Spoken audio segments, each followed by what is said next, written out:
Essa é uma aula de Corpo Humano 2, uma revisão para a AP1 de 2025, pela professora Nicole. A divulgação dessa aula é proibida. Vamos à aula 7. A aula 7 vai falar sobre os rins, o processo nos néfrons. O que são os néfrons? São regiões, olha a imagem, regiões onde ocorre o quê? A filtração. A função dos rins é filtrar o sangue ao longo dos néfrons. Os néfrons, o sangue é filtrado onde ocorre a formação do filtrado.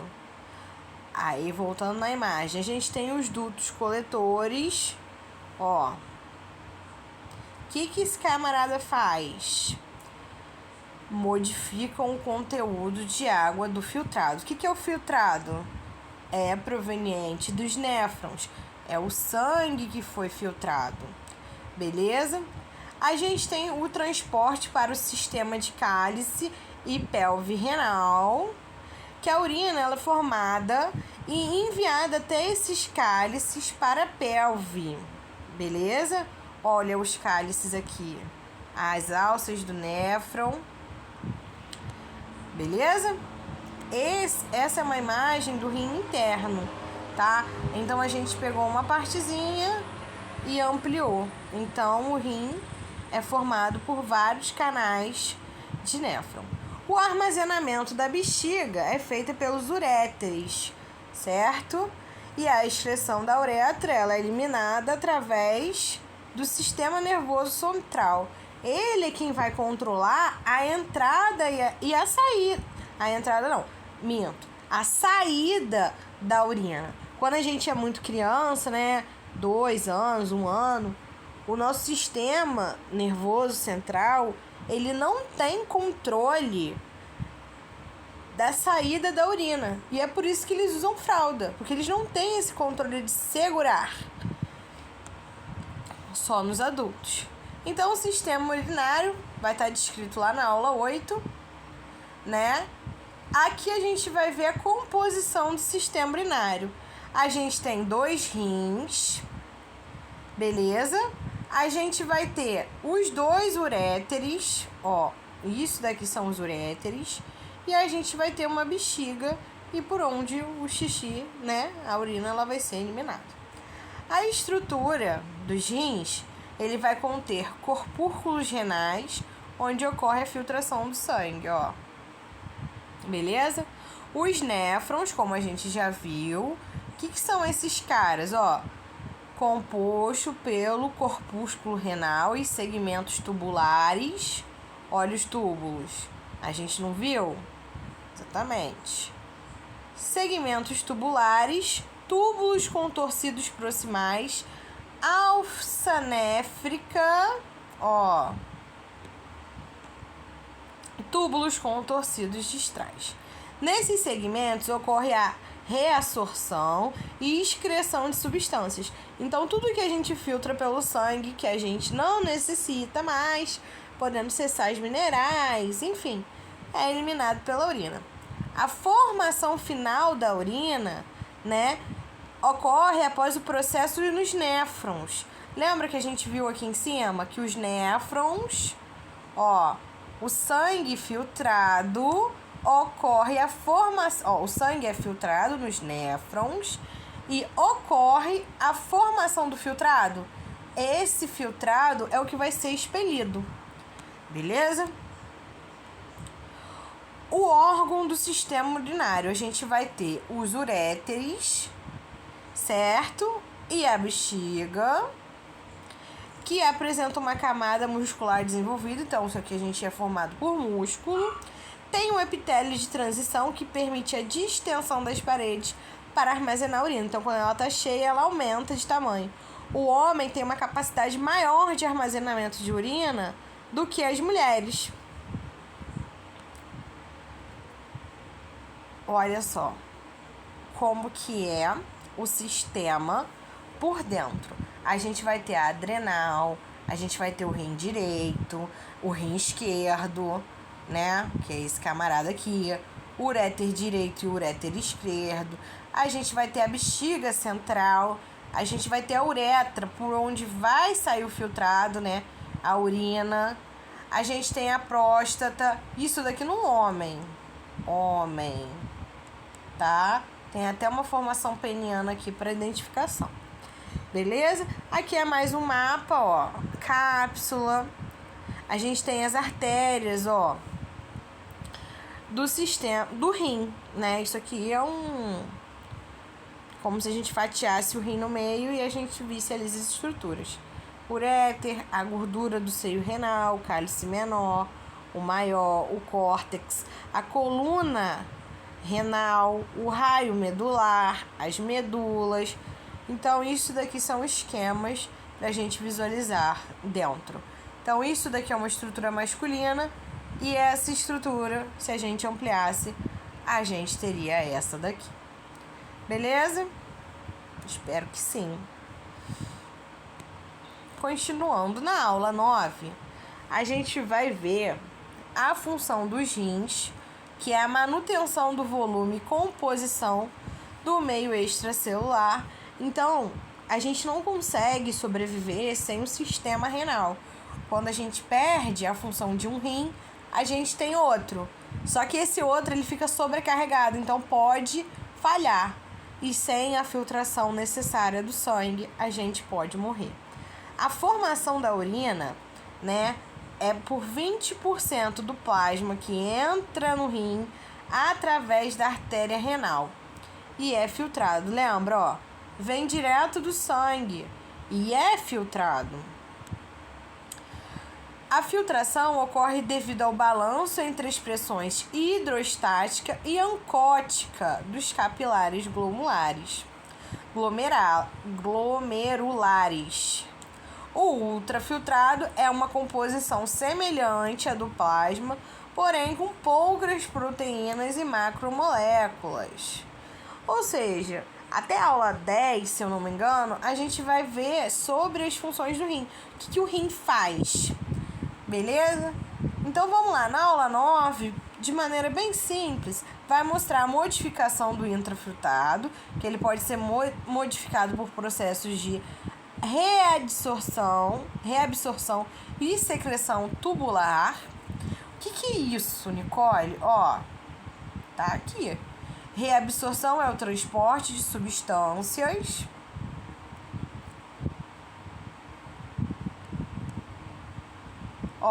transporte de substâncias no interior tubular do sangue. E a secreção é o transporte de substâncias do sangue para o interior tubular. Beleza? Ó, a gente tem aqui, na aula 10, 4 etapazinhas, né, que vão demonstrar o que acontece, né, durante esse processo. O primeiro ocorre o transporte no néfron.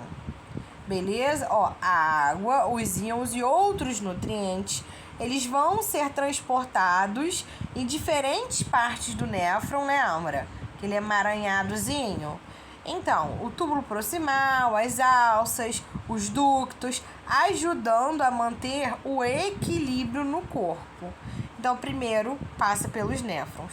Depois acontece o que a gente acabou de ver, que é o processo de reabsorção e secreção tubular. Ó, nos túbulos renais, a reabsorção é quando o corpo pega de volta o que precisa, como a água e os nutrientes, e a secreção é quando o corpo manda o que ele não quer. Então, reabsorção vai tudo para o sistema renal. O corpo pega de volta aquilo que ele quer e o que ele não quer, ele elimina. Então, isso é o processo de reabsorção, pegar de volta, e secreção tubular, que é quando ele elimina. Isso pode ser feito sem gastar energia ou usando energia. O retorno, dos solutos ao sangue. Depois que o sangue é filtrado no glomérulo, muitos solutos, como açúcar e sal, são reabsorvidos, na etapa anterior. e retorna para o sangue, para que o corpo não perca o que é útil. Beleza? No quarto, a gente vai ver no túbulo proximal. O que acontece? A maior parte dessa reabsorção que acontece, né, como açúcar e os sais, como a gente viu aqui, é também secreção de algumas substâncias que o corpo quer eliminar. Beleza? Então vamos lá para a aula 11. Como que acontece essa formação da urina? A gente já viu que passa pelos néfrons, a gente já viu que o corpo pega, reabsorve o que ele precisa novamente, o que ele não quer, ele manda para fora. Tem que ter esse equilíbrio de reabsorção para o corpo não perder muito dos seus sais ou dos seus açúcares, certo? Da glicose. A gente viu que os rins, eles têm várias cavidades, né? Eles têm as alças. O sistema renal, ele vai ser composto por 2 rins, né? 2 uréteres e uma bexiga. Então, vamos para a formação da urina. A formação da urina, né? Ela é formada no glomérulo renal. Lembra disso? A gente também já viu que 20% do plasma é filtrado. O ultrafiltrado, semelhante ao plasma, mas sem proteínas, segue para o túbulo proximal, onde ocorre a reabsorção de glicose e aminoácidos. Olha só, ó. O fluido passa pela alça de Henle, onde no ramo descendente ocorre a perda d'água e no ramo ascendente o sal é absorvido. Nos segmentos distrais, tudo isso daqui, a gente está falando sobre isso daqui. Ó. Beleza? A gente está vendo isso daqui. O que acontece dentro disso daqui. Ó. A urina segue pelos túbulos coletores, cálices renais e uréteres, até a bexiga, onde ela é armazenada e ocorre a micção, ou seja, a urina ela sai para fora do corpo. Na aula 12, a gente vai ver lá a regulação do compartimento extracelular e a função renal. Olha só, o compartimento extracelular ele vai conter ali, em média 95% de água e solutos como sódio, cloro. O rim ele é responsável por ajustar a excreção dos solutos e água, mantendo as características do meio extracelular dentro de uma faixa estreita. Todo esse sistema ele precisa estar em equilíbrio. Beleza? Diversos hormônios, eles vão estar ativamente trabalhando para que isso ocorra, para que esse equilíbrio ocorra de forma de forma constante, de forma beleza. Os hormônios são esses daqui, ó, ADH, a gente vai ter o aldosterona, os peptídeos, algistensina 2, beleza? Para que aconteça, né, o funcionamento adequado desses camaradas, 3 sistemas precisam trabalhar juntos, que é o sangue, a respiração e os rins. A gente já viu sobre os rins, como que eles atuam, o que acontece, por onde que acontece. A urina vem da onde? Que a gente viu que ela é proveniente da filtração do sangue. Então, existem artérias que passam por dentro dos rins. Ó, as artérias que vão para os rins, para que ocorra a filtração. Existem os uréteres, que carrega esse material filtrado para a bexiga. Até agora a gente já aprendeu sobre quem é esse camarada e o que ele faz. Então, todos esses sistemas, esses 3 sistemas, eles precisam trabalhar juntos para que ocorra um corpo estável e que o funcionamento adequado dos processos biológicos.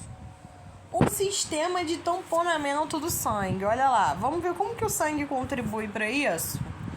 O tamponamento ele vai ser responsável por manter o pH estável no sangue. Ele vai funcionar captando e liberando íons de H+, de hidrogênio, que são responsáveis pela acidez. Então, ele precisa manter um pH equilibrado. Beleza? Então, o sangue auxilia no pH equilibrado, liberando íons de hidrogênio que são responsáveis pela acidez. O principal sistema de tamponamento é o bicarbonato, que vai auxiliar nessa regulação do pH. Quando o pH ele fica muito ácido, quando a gente tem um excesso muito grande desses íons de H+, o sistema ele pode se tornar um ambiente muito ácido. Ou quando a gente tem uma redução desses camaradinhas, a gente vai ter um ambiente menos ácido. Quando o pH está muito básico, o sistema libera H+ para reduzir o pH, ajudando a manter um equilíbrio. Se eu não me engano, o sangue tem um pH 7. Então, esses camaradinhas ali, eles funcionam liberando ou reduzindo, né, o H+, que são os hidrogênios, íons de hidrogênio, no sistema para manter o sangue equilibrado. E o sistema respiratório? Ele também participa na regulação do pH do sangue. Ele controla os níveis de dióxido de carbono. Então, o que acontece? O dióxido ele vai reagir com água no corpo para formar ácido carbônico, beleza? Que se desassociam em íons de H+, e em ácido carbônico. Quando há o excesso de CO2 no corpo, ele torna mais ácido e diminui o pH. Então, quando a gente prende essa quantidade de CO2 no corpo, também vai influenciar no pH do sangue.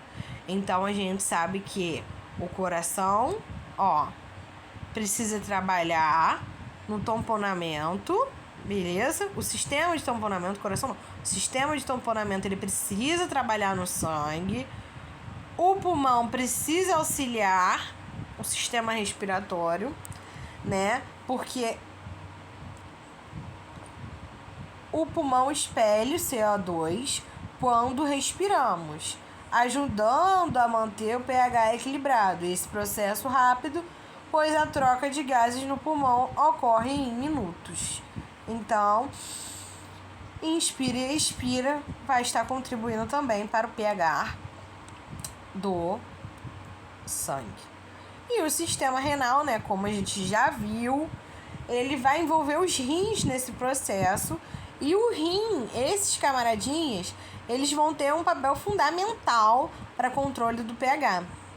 Ele pode eliminar vários ácidos não voláteis, aqueles que podem ser expelidos, que não podem ser expelidos pelo pulmão, e reabsorver os bicarbonatos. E isso pode acontecer com duas vias. A secreção de ácidos na urina. Os rins, eles secretam íons de hidrogênio na urina, a gente já viu, ajudando a eliminar o excesso de acidez no corpo, e pode ocorrer a reabsorção do bicarbonato, A gente também já viu isso, que é quando o pH do sangue está muito baixo, os rins reabsorvem para neutralizar o excesso de ácido, restaurando o equilíbrio do pH. Então, são de duas maneiras. 2. Isso daqui é importante. Beleza? Agora a gente vai falar sobre o sistema digestório. Então, a gente já viu o sistema renal. A gente vai ver 3 sistemas. O sistema renal, o sistema digestivo e o sistema endócrino, né? Que ele vai trabalhar ali sobre os hormônios. O sistema renal muito importante. A gente já viu sobre ele. Agora a gente vai ver sobre o sistema digestivo e suas funções. A principal função do sistema digestivo é triturar e conduzir o alimento, além de realizar a digestão enzimática e a absorção dos nutrientes. Beleza? Até aqui, tudo bem. O suporte circulatório, o que acontece? A circulação sanguínea e linfática fornece suporte para as funções do sistema digestivo, garantindo que os nutrientes e substâncias sejam adequadamente distribuídos.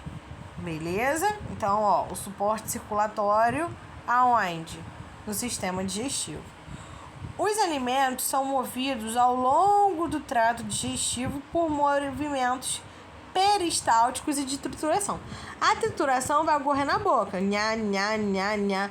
E os movimentos peristálticos vai acontecer a partir do esôfago. Quando a gente engole e a gente vê aquela musculatura abrindo e soltando, isso são os movimentos peristálticos. Beleza? Para que isso aqui ocorra, a gente tem que contar também com o controle nervoso endócrino, né? Eles vão regular as atividades motoras, os movimentos e secretoras. Endócrino, ele vai trabalhar, né, garantir a produção de enzimas e sucos digestivos ao longo do processo. O controle nervoso no controle mecânico. Beleza? Então vamos lá. O sistema digestório, ele é formado por esses camaradinhas aqui, A gente vai ter as glândulas salivares, que elas vão fazer o quê? Umedecer os alimentos. Se foi isso que você respondeu, é isso. A boca, ela vai fazer o quê? O trabalho mecânico, a mastigação. Se você respondeu isso, também tá certo. O esôfago vai levar os alimentos da boca para o estômago. No estômago vai acontecer a digestão de algumas enzimas, mas elas já começam na boca. A gente vai contar com o fígado, a vesícula biliar, que a gente já fez um trabalho sobre isso, o pâncreas, o intestino grosso, o intestino delgado, o apêndice, tá? Na literatura não existe nada falando sobre a função real da apêndice, mas ela tá ali. Muita gente opera e consegue viver sem ela tranquilamente. O reto e o ânus. Muita gente confunde o reto com o ânus. O ânus é a saída, o reto é o armazenamento final, né? Onde ele fica presinho ali. Então, a mastigação dos alimentos ocorre quando os alimentos eles são triturados, né? Com a ajuda dos dentes, a língua, os músculos, né? E as glândulas salivares preparando para a digestão. A secreção salivar, facilita a digestão dos carboidratos e do bolo alimentar, ainda na boca, O alimento na boca é percebido fisicamente e quimicamente pelo paladar. Então, comi, meus sistemas eles já detectam que tem alimento na boca, influenciando na qualificação do bolo alimentar, né? A deglutinação, quando a gente empurra o alimento para o estômago, já é involuntária. Acabou de mastigar, mastiguei, engoli. Já é involuntário. Mastiguei, engoli. É involuntário. Os movimentos, eles são por reflexos, né? Eles são ejetados para a faringe voluntariamente. Os movimentos do esôfago é movido por ondas peristálticas até o esfíncter, onde abre para o estômago. Aqui a gente vai ter uma válvulazinha que ela vai abrir e fechar. É uma válvulazinha. Quando a gente está com azia, é porque essa válvulazinha ela tá meio aberta. E aí, os ácidos presentes no estômago, eles sobem para o esôfago, irritando essa região, fazendo com que a gente tenha a sensação de queimação, que é a famosa azia. Beleza?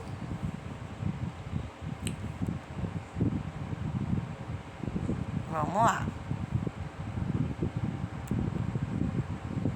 Fechamento do esfíncter. Entrou, fechou. O controle nervoso, o tronco encefálico, coordena essa deglutinação. Lembra? Ativando a musculatura lisa e fazendo essa inervação intrínseca e extrínseca. A digestão no estômago. O que acontece aqui dentro? É isso que a gente vai ver. Olha lá. O estômago possui uma musculatura dentro, lisa, e ajuda a acomodar os alimentos e triturá-los, além de impulsioná-lo pelo duodeno. Então, os camaradinhas, eles passam daqui para cá, ó. O duodeno, como se fosse um tubo, que ele vai fazer a ligação com outro órgão. A digestão das proteínas, elas já vão ocorrer dentro do estômago. Elas começam a ser digeridas pela pepsina, isso aqui é importante, hein? Que é ativada em um ambiente ácido, ó. pH 2, lembra? Resultando na secreção de ácido clorídrico pela mucosa gástrica. Até aí deu para entender? E a gente vai continuar essa digestão. O que acontece? Já acontece a absorção parcial no estômago. Embora o estômago não absorva nutrientes, ele é essencial, tá? E responsável por absorver vitamina B12 e ferro, além de preparar as proteínas para absorção no intestino. Então, se a professora perguntar assim, o estômago absorve algum nutriente? Não. Ele vai absorver apenas vitamina B12 e ferro. Quem absorve os nutrientes são os intestinos. Beleza? As funções motoras e secretoras do estômago são controladas por 3 fases. Ó, cefálica, gástrica e duodenal. Na cefálica já vai ocorrer antes da ingestão. A gástrica é durante a digestão e no duodeno, né, duodenal, é quando o alimento chega nessa região. Beleza? Toda essa regulação, ela vai envolver neurogênicos e hormonais que vão vir das células do sistema digestivo. Do sistema digestivo não, do epitélio digestivo. Na aula 17, eles vão trabalhar também essa parte da digestão, tá? Das funções, das composições e de um hormônio. Vamos dar uma olhada? Ó, o duodeno recebe a quimo. O que é quimo? É proveniente do estômago. Da boca para o estômago, a gente vai ter o bolo alimentar. Do estômago para o duodeno, a gente vai ter a quimo. Ácido e com alto poder osmolar. Então, no duodeno, que acontece o quê? Neutraliza a acidez com secreções alcalinas. Beleza?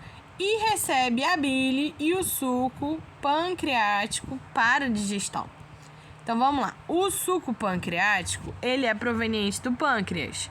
Então, ó, ele libera alcalina e enzimática. As enzimas pancreáticas, eles vão fazer a digestão dos glicídios, lipídios e proteínas. Na boca, acontece a digestão dos carboidratos, se eu não me engano. Depois dá uma pesquisadinha, mas eu acho que é assim. Olha só. E a bile? A bile, né, ela vai conter a bilirrubina, ácidos biliares, o colesterol, água e eletrólitos, que são produzidos no fígado e armazenado na vesícula biliar. Beleza? Tem gente que fala assim, eu não preciso da vesícula. Precisa sim. Facilita a ação das lipases pancreáticas e responsável pela coloração das fezes e da urina. Então, quem colore é a bile. O colesterol, é transportado no sangue por lipoproteínas, importante para as funções metabólicas e pode ser depositado nas artérias, causando o quê?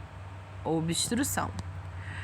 A bilirrubina, que a gente viu aqui que compõe a bile, ela pode ter alguns processos. Pode ter a produção, captação, conjugação e excreção no duodeno. O fígado, lembra, a bile é armazenada na vesícula biliar. Então, o que acontece? O fígado, ele é suprido por uma rede vascular rica, origina as vias biliares, transformação da bilirrubina, aqui e aqui. Aqui, beleza? Os três estão relacionados e faz o armazenamento de produtos da digestão. Beleza? Até que foi. Na aula 18, vai continuar trabalhando o sistema digestório.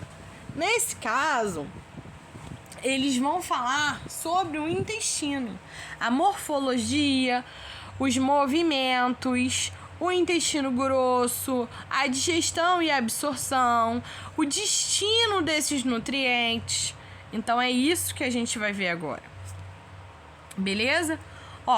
A morfologia do intestino é uma estrutura que ela é extremamente adaptada para absorver os nutrientes. Então, ela vai ter aquelas pregas, os vículos e microvículos e uma grande área de absorção. Beleza? Que intestino é esse? Pensa aí, O grosso, intestino grosso, ela tem uma rica flora bacteriana, faz a produção de ácidos graxos e vitaminas essenciais para o organismo. Beleza? Os movimentos interintestinais ocorrem na muscula lisa, fazendo peristaltismo, que a gente já ouviu o que é isso, e movimentos de mistura para facilitar a digestão e absorção. Os hormônios e os neurônios que são regulados. Aqui. O que acontece com os nutrientes? Cada nutriente possui um mecanismo de absorção específico. Então, os nutrientes, eles vão para o sangue do sistema porta-hepático e as gorduras para os vasos linfáticos. A digestão e a absorção acontece por enzimas pancreáticas e superfícies sobre carboidratos, proteínas e lipídios. Produzem partículas menores para absorção e o transporte envolve o quê? Água e sódio. Beleza? Na aula 19, ela vai trabalhar o que são os hormônios, a importância desses hormônios, receptores hormonais, receptores de membrana, que são essenciais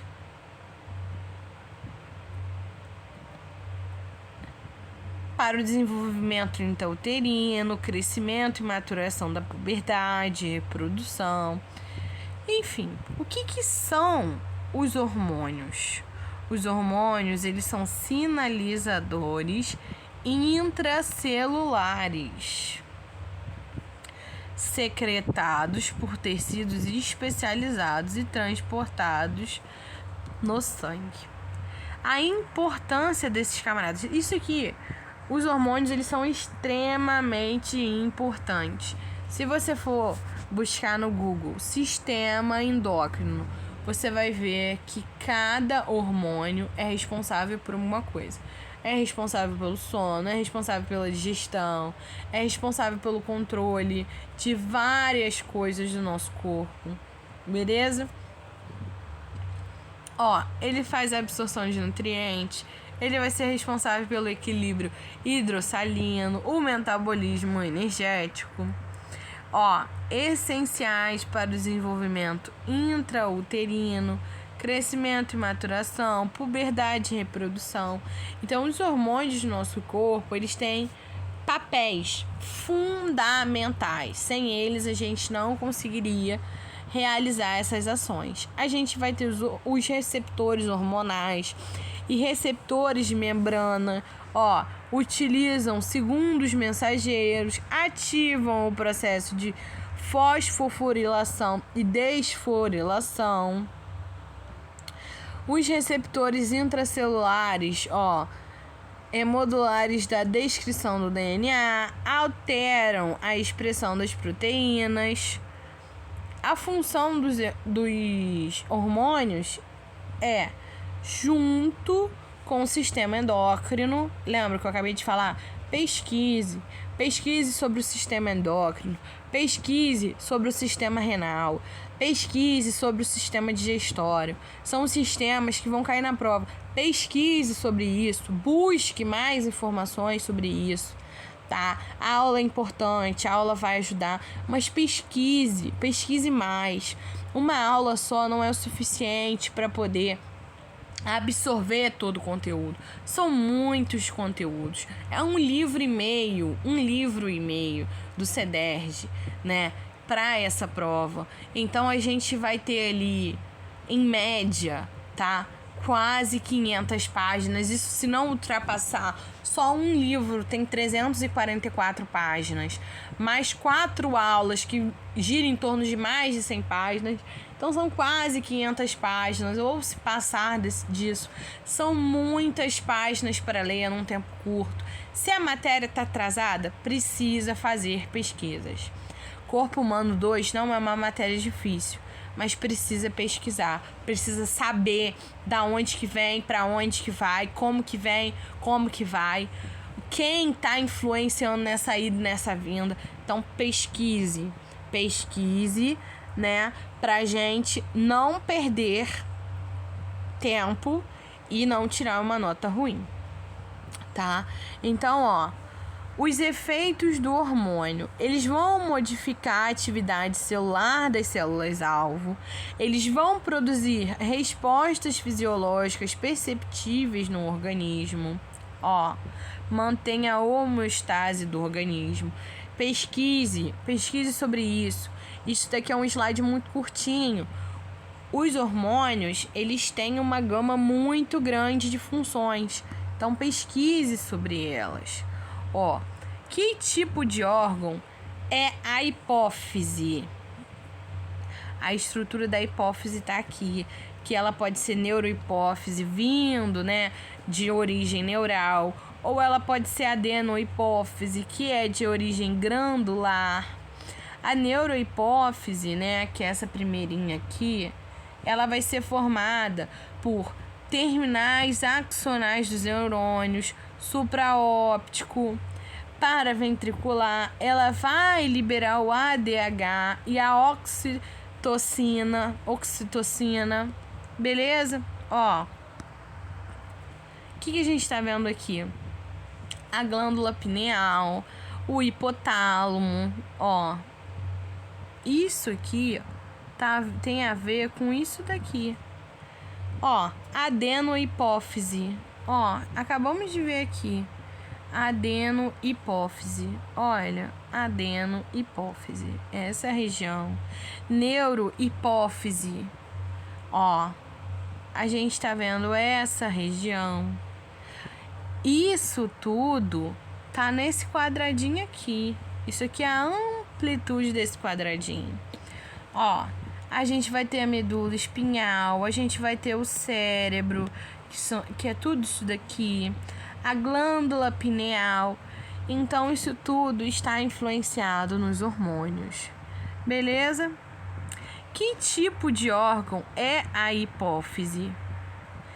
Ó, que tipo? O que ele faz?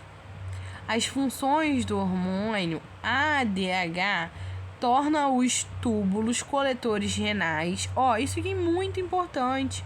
Tornam os túbulos coletores renais permeáveis à água. Reduz o volume de urina. Esse hormônio, esse camarada, ele vai fazer isso daqui.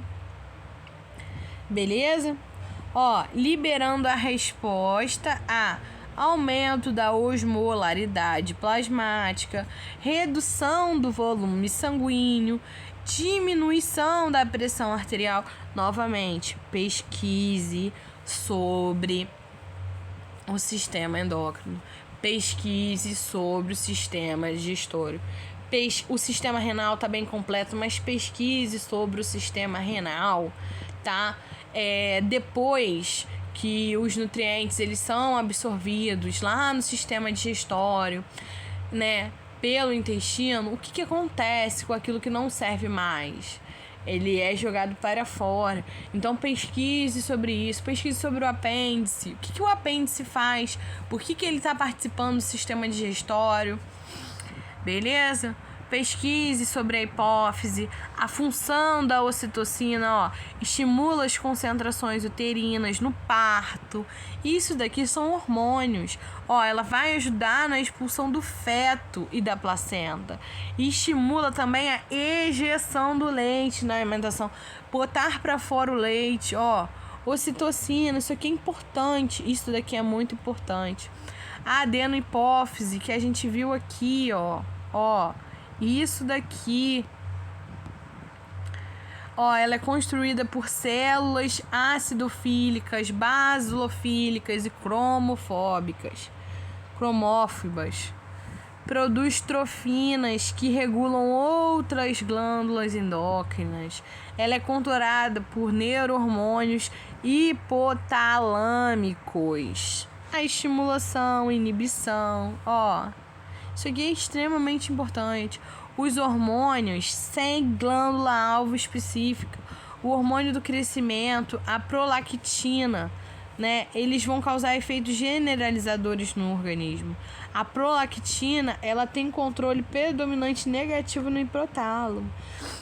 Esses hormônios, GH, prolactina, ocitocina, ADH, são hormônios extremamente importantes que precisamos saber o que eles fazem no nosso corpo para a prova. O que a ocitocina faz? O que o ADH faz? Né? Pode botar uma questão lá. Explique ou diga sobre as funções dos hormônios. Quais são os hormônios principais do corpo? O que esses hormônios eles contribuem? O que eles fazem? Isso pode ser pergunta de prova. Beleza? Então você tem que saber. Você precisa saber o que é uma prolactina, o que é uma ocitocina. Beleza? Então isso daqui foi uma aula simples, né? Mas que tentou apanhar todos os conteúdos. Leia o slide de novo, faça um resumo, pesquise, novamente, pesquise sobre esses 3 sistemas. Beleza? Pesquise.